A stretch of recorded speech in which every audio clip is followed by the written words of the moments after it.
Hey, this is Brian Stillman at NAB. We're here, BeTerrific, New York City, Jacob Javits Convention Center. All sorts of cool gear, all sorts of cool equipment roaming around. We're here today with Blackmagic. Bob, thanks for joining us. Thanks for having us. Not gonna lie, big fan. I use a lot of Blackmagic equipment. Cool. I've enjoyed it. It's fun to shoot on your cameras. Tell us about some of the gear that you brought to NAB this year. Sure. So we have our new Blackmagic 6K, Pocket 6K, Yep. The Pocket 4K, as well as the Ursa Mini Pro G2. And then we also have our new ATEM Mini Switcher. So that one's really cool. I saw the HyperDeck Extreme. You guys have that as well? Yeah, oh yeah. We have the HyperDeck Extreme 8K HDR, the ATEM Constellation 8K. Yeah, we have DaVinci Resolve 16. We're doing some training on our booth, and we have the Fairlight audio console there. So lots of stuff for people to check out. Yeah, I don't want to go through everything, but no, yeah, that's okay. That's okay. One of the things, before we get into the gear, one of the things that I like is that you guys have the whole training thing set up. The fact that you have a whole bunch of computers out there so people can dig into DaVinci, work on the color correcting, work on the editing. That's something that we see NAB kind of being known for, the educational component. What was behind the decision to have that set up? Yeah, we started doing that at a few shows around the world, really. We had our own training booth at NAB where we did it there. And then we tried to see if we could incorporate it in some of the smaller shows, and this one's been perfect for it. We'll do it again probably at NAB in April. We just did it at IBC as well. So, we just want to get more people involved in learning the training. And then, of course, there's a lot of videos that we've created, too, so people can go on and learn more. Cool. All right, so looking at some of the equipment you have out there, the Pocket 6K, let's start with that. We've seen this evolution of the Pocket camera from the original HD version, which I bought, loved, fun to shoot on, had some issues, had some things that I had to create workarounds for. Then we see the 4K, and very quickly after I bought the 4K, suddenly the 6K. First, that's a very quick release from the 4K to the 6K. Can you talk to me a little bit about what was going on there? Well, part of it was feedback we got from the 4K when we announced it was, some people wanted an EF mount. We had gone with the MFT because that's what the original one was, right? We did go with the larger HDMI instead of the smaller one, and we went with a better battery solution and different things like that. But with the people looking for that EF mount, there was a new 6K sensor available, and so with minimal adjustment, so it's really just the mount area that's changed. We're able to use most of the same parts of the original, and actually. It's in an interesting way. People either have bought both cameras. We have, I still need a lot of Pocket 4Ks. We're getting the Pocket 6Ks out there. It's different horses for courses, and I think that's really where it's working. But people did want a larger sensor, so we get that. What really excited me was the larger center, but like you said, the EF mount. I have a lot of Canon glass, love shooting on Canon glass. Being able to utilize that on the Pocket was great. I bought the 4K, makes a perfect B camera. Use the 6K as my A camera. What were some of the challenges? That was a quick turnaround time. What were some of the challenges you guys faced in developing the 6K, and how'd you make that happen? Well, part of it, the beauty of the 6K camera is that you overshoot for 4K delivery, right? But with Blackmagic RAW, that's what really made it happen, because the frame rates of uncompressed 6K would be too huge, and Blackmagic RAW works so well that we're able to make the files not be unbearable to play back and whatnot. And so that was the challenge, but the Blackmagic RAW research had been done prior to that, and we built it anticipating larger frame rates and larger size sensors going forward, so it was there. So a lot of the other work was already done because we use the same operating system between them. So a lot of that was easier. It was basically we needed the sensors, and we got them.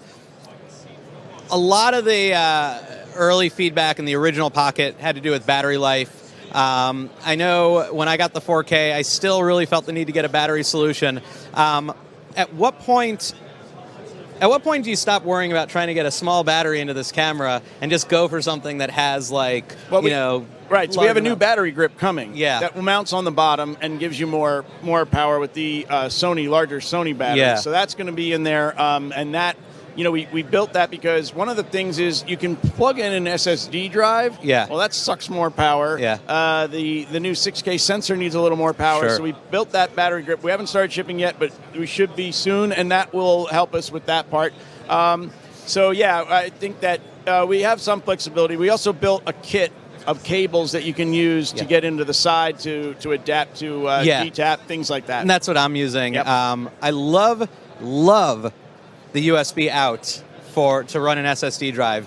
The fact that every camera manufacturer is not doing that is a sin. Well, those little Samsung drives are fantastic. Cheap media, a lot of media, right. reliable media.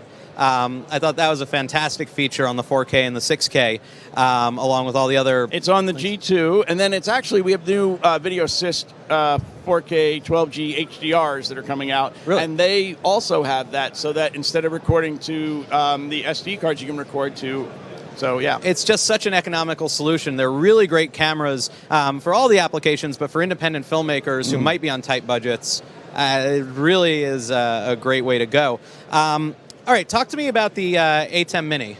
Yeah, so ATEM Mini is a 4-input switcher, HDMI. It has an HDMI output, but it also has the USB-C output that goes to the computer and looks like a webcam. We even label it webcam output, meaning plug it into your computer, fire up your software, whether it's Skype or YouTube Live or any of those, OBS, and it becomes your streaming output. It looks like a webcam to the software, but Sure. you are switching 4 different inputs. It has a picture-in-picture. It has a chroma keyer built in. It's got a lot of cool features, embedded audio as well as 2 microphone inputs. It's $295, and it'll be shipping next month. Now, I was reading up on that earlier. You can run video game systems into it, all sorts of things, so you can have your live stream of your Fortnite game or whatever. Exactly, and put picture-in-picture of you, a picture of you playing it, and then the output of your gaming console, and stream it out. So what inspired that? I mean, when I think of Blackmagic, when I think of your sort of studio environments, it's much higher kind of pay grade, so to speak.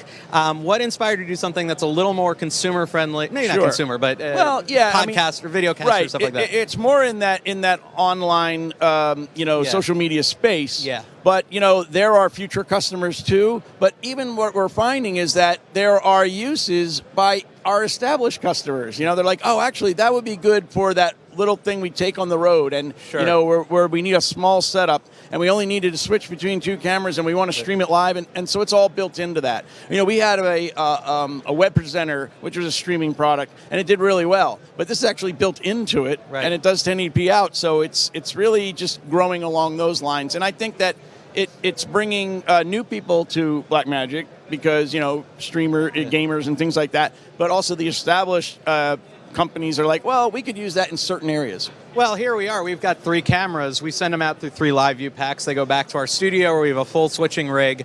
In theory, one of the reasons we're doing the switching there is so we didn't have to bring all of our gear out. Maybe something small like that becomes a useful tool. It's a good tool for that kind of environment. Right. This is probably one that would, might be able to fit the bill. We'll see. What kind of inputs does it have for It's 4 HDMI inputs. HDMI, okay. Yep. Right. Is that out now? No, that'll be shipping by the end of next month. Cool. And then the last thing I wanted to sort of touch on, the HyperDeck, to go from the sort of social media space to the studio professional space. Right. I mean, the HyperDeck Studio 8K HDR is it's a new type of deck that also has the USB-C output, so you can go to other drives if you need to. But we also have built-in CPAS cards that you can put media in there and record. And it has a touchscreen, and it has scopes on there, and it works in 8K, but it'll also work in standard def, high def, so you can do archive to it. We have a new controller that goes with it that will control any deck with RS422. So that's a 1-inch machine. It could be anything from the old days, and you can control it and then archive directly to the new HDR 8K. And for our audience who don't know, the HyperDeck is basically a digital deck. Anyone familiar with the old tape decks? Only no tape. Yeah, and it looks like one. Now with the controller next to it, it looks like an old school tape deck, but it's just digital media. It was a little bit of a weird flashback when I saw it. A little bit. But, look, aesthetics are perhaps the least important part of a studio environment. The gear has to work, but it still looks really cool. Yeah, I mean, it's a modern version of an old school way. Yeah. And how much does something like that retail for? So the deck itself is $5,049.95, and the controller is $1,295, and it can control up to 8 of them. Is that available now? Those are out and shipping. I saw you guys have the giant hanging displays outside of the Javits Center. Yes, touting that. Very cool, very cool. I think, what can we expect moving forward from Blackmagic? Can you reveal any hints, any secrets? Yeah, we don't really reveal hints, except for the fact that I say that, we come to shows like this to get positive and, any type of feedback on certain type. Like we got we want an EF mount, those kind of things. We're getting feedback on all the products. A lot of it is good to know that we're on the right course, and then other things either confirm what the guys were thinking down the road, or we hear different people say, oh, I need this, I need this, I need this, and I go, everyone's asking for this kind of a thing. Maybe we can think about that down the road. Obviously, development in DaVinci Resolve keeps on going. We released DaVinci Resolve 16, now 16.1 in beta, and that keeps going, and it goes out with the cameras, and people download it for free, and they're training, and so that all keeps pumping along, and we just keep landing the planes as fast as we can to put out more product. Cool.